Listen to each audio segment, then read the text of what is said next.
நீங்க யார் ஃப்ரெண்ட்? அவங்க சார் விஜய் ஃப்ரெண்ட். ஓகே. எத்தனை வருஷம் ஃப்ரெண்ட் நீங்க? நாங்க சின்ன வயசுல இருந்தே ரொம்ப ஃப்ரெண்ட் சார். ஓகே. ஸ்கூல் படிச்சது காலேஜ் எல்லாமே நாங்க எல்லாம் ஒண்ணா படிச்சது தான் சார். எங்க ரெண்டு பேருக்கு லவ் மேரேஜ் தான் சார். அவங்க ஃப்ரெண்டுன்னு என்கிட்ட ஃபர்ஸ்ட் இன்ட்ரோடியூஸ் பண்ணாங்க. லவ் பண்ணும்போதே ஃப்ரெண்டுன்னு சொன்னாங்க. ஆனா போக போக பாத்தீங்கன்னு சொன்னா பொண்ணுங்களுக்கே உள்ள ஒரு பொசசிவான கேரக்டர் பொண்ணுங்களுக்கே நார்மலா இருக்கும்.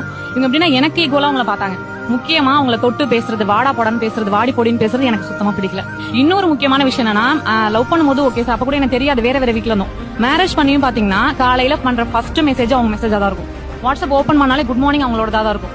அது நைட்டு தூங்கும்போது குட் நைட் அவங்களோட தான் இருக்கும். ஓபன் பண்ணும்போதே அவங்க கிட்ட பேசிதான் எழுந்திருப்பாங்க, தூங்கும் போதே அவங்க கிட்ட பேசிதான் வைப்பாங்க. வாடி போடின்னு பேசுறது, இவங்க வந்து அடிக்கிறது, அவங்க இதை சாப்பிட்டுட்டு இருந்தா தட்டுல வந்து எடுத்து சாப்பிடுறது, அது நான் தானே சார் சாப்பிடணும். அது மாதிரி நீங்க முன்னாடி இருந்துக்கோங்க. அதை பத்தி நான் உங்களோட பாஸ்ட் பத்தி நான் கேட்கவே இல்லை. நான் வந்துட்டேல, அந்த பிளேஸ் எனக்கு தானே. சோ அதெல்லாம் வந்து நான் அவாய்ட் பண்ணிக்கங்கன்னு சொல்லி சொன்னேன். ஆனா அவங்க அவாய்ட் பண்ணிக்கல. நான் ஒத்துக்கிறேன் சார், என்னால வந்து அவங்க ஒரு 3 years பிரிஞ்சிருந்தாங்க. மேரேஜ் ஆயிட்டு ஒரு 6 monthsலயே நான் தான் அவங்களை பிரிச்சுட்டேன்னு வச்சுக்கோங்களேன், பிரிச்சுட்டேன். ஆனா அவங்களுக்கு மேரேஜ் ஆகி 2 years கழிச்சு வந்துட்டு அவங்க வீட்டுக்கு வந்தாங்க. அவங்க பாப்பா காது குத்துன்னு சொல்லி இன்வைட் பண்ண வந்தாங்க. நாங்களும் வந்து போனோம். அந்த ஃபங்க்ஷன் டேட்டு டைம் இடம் அது மட்டும் தான் நான் இன்விடேஷன்ல பார்த்தேன். சரி ஓகே கிளம்பி போயிட்டு ஸ்பாட்டுக்கு போயிட்டு எல்லாம் நிக்கிறோம். அந்த டைம் வந்துட்டு காது குத்துற டைம். இவங்களை பார்த்து விஜய் என்ன நின்னுட்டே இருக்க, உட்கார அப்படின்னா எங்க உட்காரணும், ஏன் உட்காரணும் அப்படின்னு சொல்லிட்டு கேட்டாங்க.